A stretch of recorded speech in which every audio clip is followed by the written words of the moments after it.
பிரேமா 2-3 நாள்ல H1B பத்தி நிறைய டாக் வந்து சோஷியல் மீடியால போயிட்டு இருந்தது. அதுவும் கமெண்ட்ஸ்லாம் பார்த்தா அவ்வளோ வந்து ரேசிசமா வந்து கமெண்ட் பண்ணியிருந்தாங்க. என்ன நடக்குது அந்த பிரச்சனையை பத்தி நீங்க டிஸ்கஸ் பண்ணலாம். பயங்கர ஒரு அடிதடி சண்டை தான் நடந்துகிட்டு இருக்கு அப்படின்னு சொல்லணும். நீங்க நிறைய பேர் ஃபாலோ பண்ணியிருப்பீங்க. Thursday ஆரம்பிச்சது. இந்த வீடியோ நீங்க பார்க்கும்போது செவ்வாய்க்கிழமை இன்னும் ஓஞ்ச பாடு இல்லை. அந்த புயல் அப்படியே அடிச்சுக்கிட்டு தான் இருக்கு. Elon Musk, Vivek Ramasamy, president elect Donald Trump ஒரு பக்கம், ஃபார் ரைட் ரிப்பப்ளிகன்ஸ் ஒரு பக்கம்னு வந்து ஒரு சைபர் பேட்டிலே போய்கிட்டு இருக்கு. ஸோ அதுதான் இது எல்லாத்துக்கும் காரணம். அதுதான் காரணம் சொல்ல முடியாது. ஒரு புள்ளியாக இருந்தது ஒரு இந்தியர், முக்கியமாக சொல்ல போனால் ஒரு தமிழர்னு சொன்னால் நம்ப முடியுதா? ஸோ அதுதான் இங்கேருந்து ஆரம்பிச்சது எல்லாமே வந்து இன்றைக்கி வீடியோவில் பார்க்க போகிறோம். இன்னொரு முக்கியமான விஷயம், USA வந்து ஒரு பிக் H1B ரீஃபார்முக்கு தயாராகிட்டு இருக்குன்னு நான் நினைக்கிறேன். இது எல்லாமே நீங்க வந்து டிஸ்கஸ் பண்ணுவோம். ஏகான்ஸ் ஆப்பை பத்தி நம்ம முதல்ல இருந்தே சொல்லிட்டு வந்துட்டு இருக்கோம். நான் இன்வெஸ்ட் பண்ண ஆரம்பிச்சது அதோட ப்ராக்ரஸ் வந்து கொடுத்துட்டு இருக்கேன். இப்போ பாத்தீங்கன்னா வந்து 22% அதுல வந்து ரிட்டர்ன் இருக்கு. நம்ம வந்து இதை மேனேஜ் பண்ண வேணாம், அவங்களே மேனேஜ் பண்ணிப்பாங்க. அதுக்காக நம்ம சப்ஸ்கிரிப்ஷன் ஃபீ கொடுக்குறோம். சிம்பிள் பட் யூஸ்ஃபுல் இன்வெஸ்ட்மெண்ட் நான் நினைக்கிறேன். சப்போஸ் நீங்க அதை ட்ரை பண்ணா உங்களுக்கு ரிவார்ட்ஸ் இருக்கு. அதோட லிங்க் வந்து டிஸ்கிரிப்ஷன்லயும் பின்ட் கமெண்ட்ஸ்ல இருக்கு. ட்ரை பண்ணுங்க. Hey guys, welcome back to our channel. வணக்கம் நண்பர்களே, நான் உங்க பிரேம் பேசுறேன். நான் உங்க ஆர்த்தி பேசுறேன். ஸோ வீடியோ போகிறதுக்கு முன்னாடி வந்து எல்லாருக்குமே இனிய புத்தாண்டு நல்வாழ்த்துக்கள். எல்லா புது வருடமும் சரி எங்களுக்கு அன்பையும் ஆதரவையும் வழங்கிட்டு இருக்கீங்க. உங்களோட சப்போர்ட்னால தான் வந்து தொடர்ந்து வந்து ஒரு நல்ல கண்டென்ட்டாக கொடுக்க முடியுது. இந்த வருடம் வந்து பார்த்து கொண்டிருக்க அனைவருக்கும் ஒரு நல்ல வருடமாக அமைய வேண்டும்னு இறைவனை பிரார்த்திக்கிறோம். ஸோ எனக்கு நியூ இயர் ஸ்டார்ட் பண்ணும்போது ரொம்ப சந்தோஷமான விஷயம் என்னன்னா உன்னோட பர்த்டே தான். So advance happy birthday. Thanks Aarthi. Prema, இந்த இஷ்யூ ஸ்டார்ட் ஆகுறது வந்து ரீசன் வந்து ஒரு தமிழராக தான் இருந்தாங்கன்னு சொன்னீங்களா? என்ன மாதிரி இந்த பிரச்சனை வந்து ஸ்டார்ட் ஆச்சு? கரெக்ட். ஸோ கவர்மெண்ட்டு ஃபார்ம் பண்ணுறாங்க. அதாவது ட்ரம்ப் கவர்மெண்ட் ஜனவரி 20 ஆரம்பிக்க போகிறாங்க.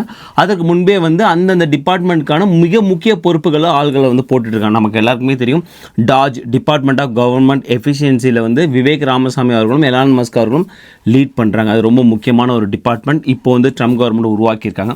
அதே மாதிரி ரீசெண்ட் டைம் நமக்கு தெரியும் ஃபியூச்சர் எதை நோக்கி போகுது, ஏஐ அப்படிங்கிறதுனால வந்து ஏஐக்காக ஒரு டிபார்ட்மெண்ட் உருவாக்கியிருக்காங்க. அதற்கு சீனியர் ஒயிட் ஹவுஸ் அட்வைசராக யாரை போட்டிருக்காங்கன்னா ஸ்ரீராம் கிருஷ்ணன். அவர் ஒரு இந்தியர், முக்கியமாக தமிழர், சென்னையில் பிறந்தவர்.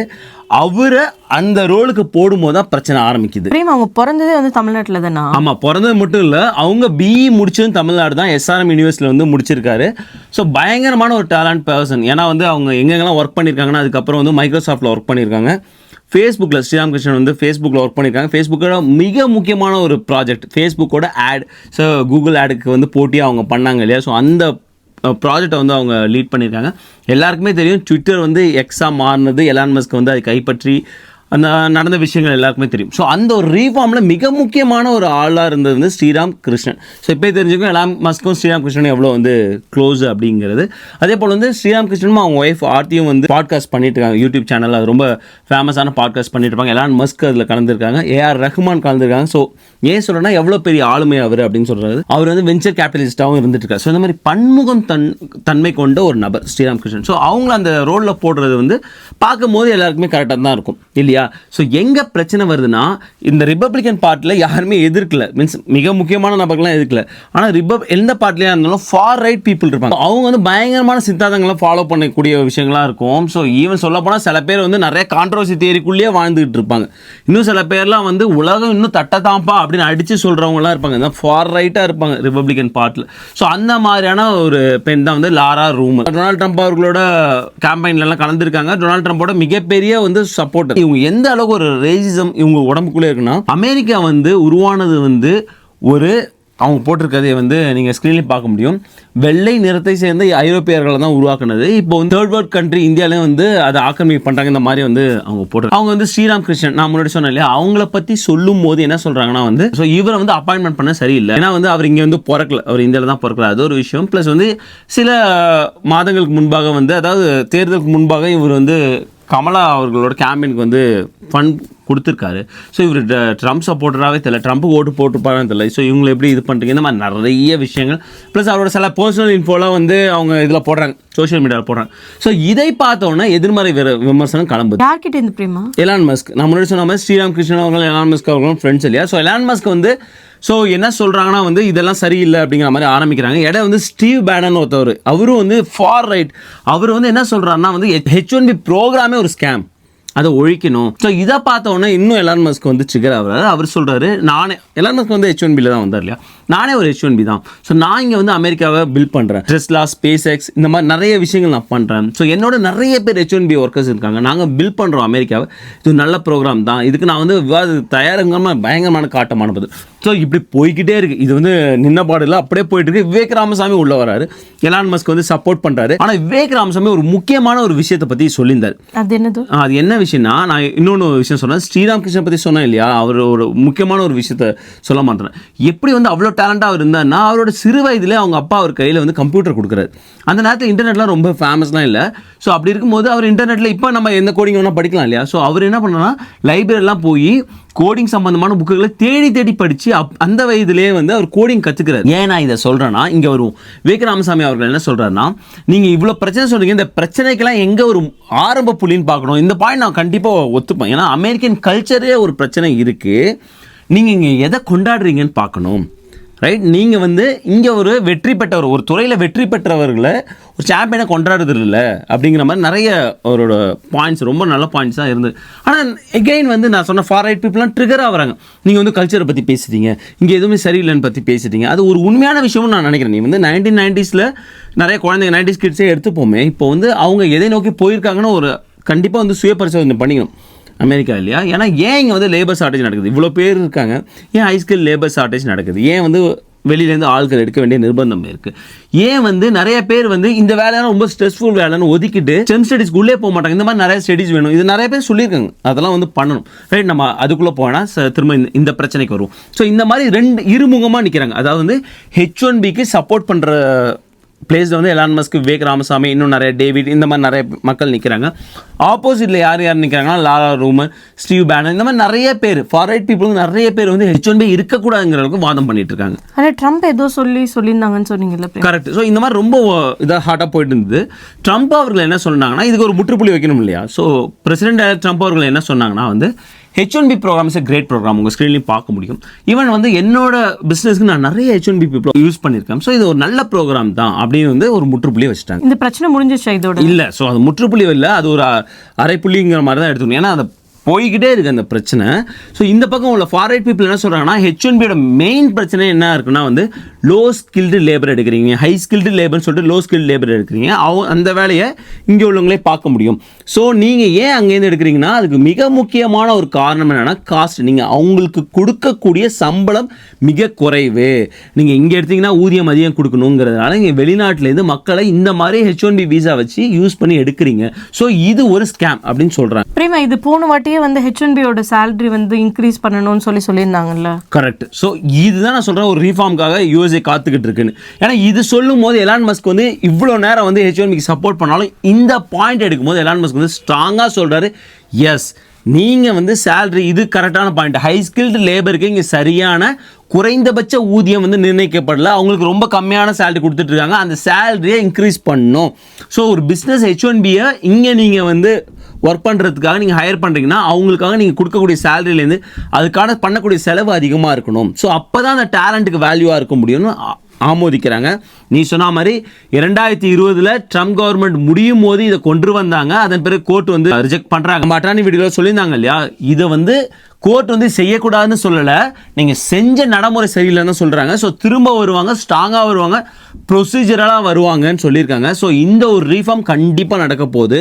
அதாவது H1B மக்களுக்கு கொடுக்கக்கூடிய குறைந்தபட்ச ஊதியம், PWDன்னு சொல்லுவாங்க, ப்ரிவிலிங் வேஜ் டிட்டர்மினேஷன். உங்கள் எல்சியில் பார்த்தாலே தெரியும். அதாவது அந்த ஏரியாவில் இந்த ஒரு சாஃப்ட்வேர் இன்ஜினியர்னா சாஃப்ட்வேர் இன்ஜினியருக்கு அந்த ஏரியா, இப்போ ஒரு நேஷ்வில் எடுத்துப்போமே, நேஷ்வில்ல சாஃப்ட்வேர் இன்ஜினியருக்கு குறைந்தபட்சம் இந்த சம்பளம் கொடுக்கணும் அப்படிங்கிற மாதிரி இருக்கும். கவுண்டிக்கு கூட வேரி ஆகும். ஸோ அதில் லெவல் 1, லெவல் 2, லெவல் 3, லெவல் 4 இருக்கும். எல்லாருமே இந்த குறைஞ்ச லெவலே போகிறாங்க, குறைந்த சம்பளம் எதுவும் அதே கொடுத்து தான் வராங்க அப்படின்னு சொல்றாங்க. சப்போஸ் இந்த ரீஃபார்ம் பாஸ் பண்ணிட்டாங்கன்னா இது சேலரிலாம் மாத்திடுவாங்களா? கரெக்ட். ஸோ இதுதான் ரொம்ப முக்கியமான விஷயம் இல்லையா. ஸோ ரீஃபார்ம் பாஸ் பண்ணிட்டாங்கன்னா உடனே இருக்கவங்க சேலரிலாம் ரிவைஸ் ஆகிடுமா? அது ஆகாது. எங்கே ஆகும்? புதுசாக H1B போகிறாங்களா, எக்ஸ்டென்ஷன் போகிறாங்களா, இது என்னோட அசம்ஷனாக இருக்குது. இப்படி தான் இருக்க முடியும் ப்ரொசீஜர்லாம் பண்ணும்போது. ஸோ H1B போகிறாங்க புதுசாக, இல்லை எக்ஸ்டென்ஷன் போகிறாங்கன்னா அங்கே வந்து அவங்க நிர்ணயிக்கப்பட்ட புது சேலரியோட மேட்ச் ஆகணும். ஸோ அப்படி இருக்கும்போது இதெல்லாம் எங்கே போய் முடியும்னு நான் யோசிக்கிறேன்னா, இப்போ ஏதோ ஒரு கம்பெனி இந்த மாதிரி வந்து யூஸ் பண்ணிக்கிட்டு இருந்தாங்கன்னா குறைந்த சம்பளமே கொடுத்து ஊழியர் யூஸ் பண்ணிட்டு இருந்தாங்கன்னா அவங்க வந்து அதிக சம்பளம் கொடுப்பதற்கான நிர்பந்தத்துக்கு ஆளாவாங்க. H1B ஒரு ஸ்கேம், H1B நீக்கணுங்கிறது தவறான ஒரு வாதம் நான் நினைக்கிறேன். அதற்கு பதிலாக இந்த மாதிரி ரீஃபார்ம் நீங்கள் எங்கெங்கெல்லாம் ரீஃபார்ம் இப்போ பார்த்தோம், பைடன் கவர்மெண்ட் அவர்களும் வந்து மாடர்னைஸ் பண்ணுறாங்க. மாடர்னைஸ் H1B ரூல் நம்ம வந்து விலாவரியாக ஒரு வீடியோ பார்த்தோம். ஸோ அதில் நிறைய விஷயங்கள் பேசியிருக்காங்கல்ல, ஸ்பெஷாலிட்டி ஆக்குபேஷன் பற்றி பேசியிருக்காங்க, அதில் வந்து போனஃபைட் ஜாப் ஆஃபர் எப்படி இருக்கணுங்கிற பற்றி பேசியிருக்காங்க. ஏன் எங்கெல்லாம் ஃப்ராட் நடக்கிறதுலாம் குறைக்கிறதுக்காக பண்ணிட்டு இருக்காங்க. ஸோ இந்த மாதிரி ரீஃபார்ம் கொண்டு வாங்க, வரவேற்கத்தக்க ஒரு விஷயம் தான். அதை விட்டுட்டு இங்கே H1B-ஆல் வந்து இது வந்து ஒரு மாதிரியான பிம்பத்தை கிரியேட் பண்ணுறாங்களே, இங்கே H1B-ஆல் தான் இங்கே அமெரிக்கர்களுக்கு வேலையே இல்லை. இது பல முறை வந்து டேட்டா வச்சு சொல்லிட்டாங்க, இது உண்மை இல்லை உண்மை இல்லை உண்மை இல்லைன்னு. காரணம் உங்களுக்கு H1B ரைட் ஸ்டில் வந்து எல்லாருமே ஃபுல் பண்ணாலும் அதுக்கு வேக்கண்ட் இருந்துகிட்டு இருக்கு, அந்த டெக் செக்டருக்கான வேக்கண்ட் இருந்துகிட்டு இருக்கு. அதனால இது உண்மை இல்லைன்னு சொல்லிட்டு இருக்காங்க. இது மூலியமா இப்போ வந்து நிறைய பேர் H1B பற்றி தப்பான ஒரு கருத்து தானே வச்சிருக்காங்க. அதனால தான் அவ்வளோ வந்து அவங்களோட ஹேட் ரேட்டை வந்து பரப்பிட்டு இருக்காங்க இந்தியன்ஸ் மேலே. கரெக்ட். நீங்கள் எந்த கமெண்ட்ஸ் நீங்கள் போய் பாருங்க, அதான் நியூஸ் சேனல் எல்லாமே இதை கவர் பண்ணியிருக்காங்க. அமெரிக்கன் நியூஸ் சேனல் நீங்கள் எந்த கமெண்ட்ஸ் எடுத்தாலும் அவ்வளோ ஹேட்ரேட் வந்து இந்தியன்ஸ் மேலே வந்து பரப்பியிருக்காங்க. நிறைய பேருக்கு உண்மையை சொல்ல போனால் அந்த கமெண்ட்ஸ் பண்ண நிறைய பேருக்கு தெரியாது H1B தான் என்ன அப்படிங்கிறது. இந்த ஒரு விஷயத்தை முழுசாக தெரிஞ்சிக்காம அள்ளி கொட்டிடுறாங்க வன்மத்தை. ஸோ இது வந்து நடந்துகிட்டு இருக்கு. இது ஆல்ரெடி அவங்களுக்கு இருக்கிறது தான். மைட் பி இந்த நியூஸ் பார்த்தோன்னா ஓகே இதுதான் வந்து கரெக்ட். ஸோ என்னன்னா வந்து இங்கே வந்து வேலையில்லா திண்டாட்டம் இல்லை வந்து இன்ஃப்ளேஷன் இதெல்லாம் ஒரு பிரச்சனை இருந்துட்டு இருக்கா. இந்த பிரச்சனைகள்லாம் வந்து ஒரு யார் கையிலேயே கொடுக்கும். ஸோ யார் கையில் கொடுக்குறது? இப்போ வந்து H1B பற்றி பேசுகிறாங்க. முன்னாடி இல்லீகல் இமிகிரேஷன் பற்றி பேசியிருந்தாங்க. அது அப்படியே வந்து இப்போ லீகல் இமிகிரேஷன் H1Bக்கு மாறிடுச்சு. ஏன்னா அந்த ஸ்டீவ் பேனன் சொன்னாலும் அவர் சொல்லும்போது இல்லீகல் இமிகிரேஷன் மட்டும் இங்கே பிரச்சனை இல்லை, இந்த H1Bங்கிற வீசாவும் இங்கே பிரச்சனை அப்படின்னு ஆரம்பிச்சிட்டார். ஸோ எல்லாரும் என்ன நினைக்கிறாங்க, இப்போ இது மட்டும் பிரச்சனை, இதை விட பெரிய பிரச்சனை போல இருக்கு. ஸோ இதனால தான் நமக்கு வந்து இங்கே இன்ஃப்ளேஷன் ஏறுதுங்கிற மாதிரி வந்து அப்படியே திசை திருப்பி அது எங்கே போய் முடியுதுன்னா H1Bயில் இருக்கக்கூடிய பெரும்பாலான மக்கள் இந்தியர்களாக இருக்கிறதுனால இந்தியன்ஸ் மேலே ஒரு ஹேட்டட் பரப்புறாங்க. இன்னொரு முக்கியமான ஒரு விஷயம் தெரிஞ்சுக்கணும், அந்த ஹேட்டட் எப்படி போகுதுன்னா இங்கே இந்தியர்கள் வந்து வீசாவில் இருக்காங்க. அது H1B வீசாவில் மட்டும் இல்லை, H1Bயில் இருக்காங்க, L1ல் இருக்காங்க, இன்னும் O வீசா இருக்குது, F வீசா இருக்குது, so many visas, J visa இருக்குது, இந்த மாதிரி நிறைய வீசாவில் இருக்காங்க, ப்ளஸ் க்ரீன் கார்டில் இருக்காங்க, ப்ளஸ் சிட்டிசனாக இருக்காங்க. ஸோ இது எதுவுமே வந்து இந்த ஹேட்டட் கமெண்ட் பரப்புறவங்களுக்கும் அந்த நபர்களுக்கும் தெரியவே தெரியாது. அவங்க பார்வையில் எல்லாருமே இந்தியன்ஸ் எல்லாருமே வந்து இந்த H1Bயோ வாட் எவர் இது உள்ளே இருக்காங்க. ஸோ அவங்களால தான் வந்து இங்கே இன்ஃப்ளேஷன் அதிகமாகுது, வேலையில்லா திண்டாட்டம் அதிகமாக. இது எங்கே கரெக்ட் பண்ணால் லீடர்ஷிப் தான் கரெக்ட் பண்ணும். ஸோ விவேக் ராமசாமி சொன்ன பாயிண்ட் இல்லையா, ஸோ அது வேலிட் பாயிண்ட். இன்னும் நிறைய பேர் சொன்னாங்க இங்கே ஸ்கூல் சிஸ்டம் மாற்றுங்க, ஸ்டெம் ஸ்டடீஸை என்கரேஜ் பண்ணுங்கள். ஸோ அங்கேருந்தே ஆரம்பிங்க. H1B ரீஃபார்ம் நான் ஒத்துக்கிறேன். ஸோ தேவையான ஒரு விஷயம் தான். ப்ளஸ் இங்கேயுமே ஒரு ரீஃபார்ம் வேணும், இந்த அமெரிக்கன் கல்ச்சர்லேயும் ஒரு ரீஃபார்ம் வேணும். அதையும் ஒத்துக்கிட்டு அதுக்குமே வந்து ஒர்க் பண்ணணும். அதே சமயத்தில் வந்து நிறைய இந்தியன் கம்பெனிஸ் வந்து ஃப்ராட் பண்ணுறாங்கல்ல, நிறைய ஃபேக்கான ரெஸ்யூம் போட்டு ஒர்க்குக்கு ஜாப்க்கு எம்ப்ளாயிஸ் எடுக்கிறது. கரெக்ட். ஸோ இது எல்லாமே நிறைய பேர் சொல்கிற பாயிண்ட் நீ சொன்ன பாயிண்ட் தான். ஸோ அதை கண்டிப்பாக வந்து இந்தியன் கம்பெனிஸும் இல்லை யார் பண்ணுறாங்களோ அவங்க வந்து நிறுத்தணும். ஏன்னா வந்து எங்கெல்லாம் நீங்கள் வந்து ஃபேக் ரெஸ்யூம் கொடுக்குறீங்களோ அது வந்து அந்த நபரை அந்த கம்பெனியை மட்டும் பாதிக்கிறது கிடையாது, ஒட்டுமொத்த அந்த வீசாவில் உள்ளவங்க இல்லை ஒட்டுமொத்த இந்தியர்களே பாதிக்குது. ரைட். நீங்கள் என்ன தெரியுமோ அதை கொடுத்துட்டு அது தைரியமாக இல்லை அதை கற்றுக்கிட்டு போங்க அப்படிங்கிறத நம்ம பல வீடியோவில் வந்து ஸ்ட்ரெஸ் பண்ணியிருக்கோம். ஈவன் இந்தியன் கம்பெனிஸ் நிறைய கம்பெனிஸ் என்ன பண்ணுறாங்கன்னா இங்கே மாதிரி ஸ்டூடெண்ட் வீசாவில் வரவங்களுக்கு அந்த மாதிரி ஒரு ஃபேக் ரெஸ்யூமோ ஒன்று போட்டுட்டு அவங்க ஃபேக் எக்ஸ்பீரியன்ஸாக போட்டுட்டு இன்னும் இன்டர்வியூவில் நிறைய இந்த மாதிரி வந்து ஸ்கேம் நடக்குது. ஸோ அப்படியே வந்து உள்ளே அனுப்பிடுறாங்க அப்படிங்கிற ஒரு விஷயம் நடக்குது. ஸோ அதனால் நிறைய ஷெல் கம்பெனிஸ் இருக்காங்க. நியூஸில் கூட நம்ம போன வாட்டி பார்த்தோம்ல பிரேமா, ஒரே வீட்டுக்குள்ளே நிறைய பேர் ஸ்டே பண்ணிட்டு ஒர்க் பண்ணிட்டு இருந்தது. Shadow resourcing. Correct. Moon lighting. So அதாவது வந்து ரிசோர்ஸே இல்லாதவங்களுக்கு காசு வாங்கிப்பாங்க, இல்லை ஒரு ரிசோர்ஸை 2 வேலையை பண்ண வச்சுருவாங்க. இந்த மாதிரி நிறைய விஷயங்கள் இது எல்லாமே அதான் சொல்கிறோம், சில பேரோட அந்த பணத்தை ஆசைக்காக இது எல்லாமே வந்து ஒட்டுமொத்தமாக இங்கே எவ்வளோ பேர் லீகலாக எவ்வளோ கஷ்டப்பட்டு உள்ளே வந்திருப்பாங்க. ரைட். ஸோ அது எவ்வளோ படிகளை தாண்டி வந்திருப்பாங்க. ஸோ இந்த மாதிரி வந்து பண்ணுறதுனால நிறைய பேரை பாதிக்கிறதுங்கிறது உண்மை. ஸோ இவங்களுமே நிறுத்தணும். ரைட். இதுக்கெல்லாம் தான் H1B ரிஃபார்ம் கொண்டு வராங்க. இதுக்காக தான் ஸ்பெஷாலிட்டி ஆக்குபேஷன் ஒரு விஷயம் கொண்டு வராங்க. இதுக்காக தான் சேலரி வந்து இப்போ இது பண்ணிட்டாங்கன்னா ஃபேக் ரெஸ்யூம் கொடுத்தாலும் உங்களுக்கு நிறைய சேலரி கொடுக்கணும் இல்லையா, உங்களோட ஹை ஸ்கில்டு லேபராக தான் நீங்கள் வரீங்க. ஸோ அதுக்கு நீங்கள் அந்த லேபருக்கான ஊதியம் கொடுக்கும்போது உங்களால் ஃபேக் அதிகம் பண்ண முடியாது. ரைட். ஸோ இந்த மாதிரி நிறைய விஷயங்கள் கொண்டு வராங்க. நிறைய அந்த கன்சல்டிங் கம்பெனி லேயராக வச்சுருக்காங்க. ஸோ பாவம் அந்த மக்கள் உழைக்கக்கூடிய மக்களுக்கு போகிறதோ கம்மி தான், இடையில உள்ளவங்க நிறைய கமிஷன்ஸ் வந்துடுது. இன்னும் நிறைய குற்றச்சாட்டு என்ன வந்ததுன்னா இந்தியன் மேனேஜர்ஸில் இந்தியன் எக்ஸிக்யூட்டிவ் பொசிஷனில் உள்ள இந்தியர்கள் இதை பண்ணுறாங்க, கமிஷன்ஸ் இந்த மாதிரி விஷயங்கள் போயிட்டு இருக்கு அப்படி. ஸோ இது எல்லாமே வந்து இதை சின்ன சின்ன விஷயமா தெரியும். இது எல்லாமே இப்படி ஒட்டுமொத்தமாக பார்க்கும்போது அது ரேசிசம், ஒரு நாட்டு மக்களுக்கு எதிராக திரும்புதல், இந்த மாதிரி ஒரு விஷயம். நான் திரும்ப சொன்னேன், கனடாலாம் நம்ம பார்த்துக்கிட்டு இருக்கோம் எவ்வளோ வந்து மக்கள் வந்து ஆன்டி இமிக்ரேஷன் அந்த ஒரு இதுக்கு போயிட்டாங்க அப்படின்னு. ஸோ அதே மாதிரி ஒரு நிலையை வந்து யூஎஸில் உருவாக்காமல் இருக்கணும்னா தயவு செஞ்சு ஆர்டிஸ்ட் சொன்ன point correct. So fake resume, இந்த மாதிரி கம்பெனிஸ் இந்த மாதிரி ஃப்ராட் பண்ணுறது, இது எல்லாமே அந்த பக்கமும் ஒழிக்கணும். பிரேமா, இதனால் H1B புதுசாக வரவங்க இல்லை வேறு எதுவும் இன்டர்வியூ போகிறவங்களும் ஸ்டாப்லாம் பண்ண மாட்டாங்களா? 100% ஸ்டாப் பண்ண மாட்டாங்க. ஸோ இந்த வீடியோட நோக்கமே அதுதான். ஸோ H1B நிறைய பேர் வந்து கிளப்பிட்டு அவ்வளோதான், H1B முடிஞ்சிச்சு கிளம்புங்கப்பா அப்படின்னு. ஸோ அந்த மாதிரி செய்யறதுக்கான வாய்ப்புகளே இல்லை. ஏன்னா யூஎஸ்ஏவோட பேக் போனோட எக்கானமி கரெக்டாக சொன்னாங்க, எலான் மஸ்க் அவர்களும் சொன்னாங்க. ஸோ H1B வந்து பெரிய க்ரூஷியல் ரோல் ப்ளே பண்ணிட்டு இருக்காங்க. நீங்கள் எல்லாரும் H1B கிளம்புங்கன்னா இங்கே பிஸ்னஸஸ் ஸ்தம்பிச்சு போயிடுங்கிறது தான் உண்மை. ஸோ அதெல்லாம் வந்து ரொம்ப எக்ஸ்ட்ரீமாக நம்ம சிந்திக்கிற மாதிரி ஒரு விஷயம். ஸோ அதனால் யாரும் பயப்படணும். ஸோ H1Bல பிரச்சனை கிடையாது. நீங்கள் லீகலாக இருக்கீங்களா, நீங்கள் வந்து ஃபேக் ரெஸ்யூம் எதுவுமே இல்லையா, உங்களோட எல்லா டேலண்ட்டும் நீங்கள் ப்ரூவ் பண்ணிட்டு தான் இங்கே வந்திருப்பீங்களா, இங்கே உழைச்சிருக்கீங்க, நீங்கள் உங்களால பிரச்சனையே கிடையாது. அதெல்லாம் பயப்பட வேண்டிய தேவையே கிடையாது. புதுசாக வர்றவங்களுக்கும் ஆட்ரி போடக்கூடாது. யார் அதிகமாக சேலரி தராங்களோ அவங்களுக்கு தான் நீங்கள் பிக் பண்ணணும்னு ஒரு ரீஃபார்ம் கொண்டு வரணும்னு சொல்கிறாங்க H1Bல. அது எவ்வளோ தூரம் நடைமுறைக்கு வரும்னு தெரியல. பட் இந்த ஒரு விஷயம் சான்ஸில் கண்டிப்பாக வரும். அது வந்து ட்ரம்ப் அவர்கள் பதவியேற்ற கொஞ்ச நாள்ல இந்த மாதிரியான ஒரு பாலிசி சேஞ்ச் நம்ம எதிர்பார்க்கலாம். ப்ரொசீஜர்லாம் வரும். ஸோ கோர்ட்டுமே இதுக்கு தடை பண்ண மாட்டாங்க. நம்ம ஏற்கனவே அட்டார்னி வீடியோலேயே வந்து பார்த்துருக்கோம். ஸோ அது வந்து எக்ஸிஸ்டிங்கில் உள்ளவங்களுக்கு எந்த பாதிப்பும் ஏற்படுத்தாதுங்கிறது எங்களோட அசம்ஷன். ஸோ புதுசாக போகிறவங்களுக்கு புது சேலரி வரும். ஸோ ஒரு நல்ல விஷயமும் இருக்குல்ல, ஒரு ஹைக்கு மாதிரி வந்து அது கிடைக்கும். ஸோ இது ஒரு நல்ல விஷயமா தான் நான் பார்க்குறேன். பார்ப்போம் என்னென்ன இன்னும் ரீஃபார்ம் வரப்போகுது, என்னென்ன விஷயங்கள் நடக்க போகுது, நம்ம அடுத்தடுத்த வீடியோவில் பார்ப்போம். மீண்டும் ஒரு முறை அனைவருக்கும் இனிய புத்தாண்டு நல்வாழ்த்துக்கள். ஐ ஹோப் உங்களுக்கு இந்த வீடியோ யூஸ்ஃபுல்லாக இருந்துட்டு நினைக்கிறேன். மறக்காம நம்ம வீடியோ லைக் பண்ணுங்க, ஷேர் பண்ணுங்க, சப்ஸ்கிரைப் பண்ணுங்க. மறக்காம அந்த பெல் ஐகானை தட்டி விட்டு போங்க. தேங்க்ஸ் ஃபார் வாட்சிங் திஸ் வீடியோ ஃப்ரெண்ட்ஸ். நன்றி.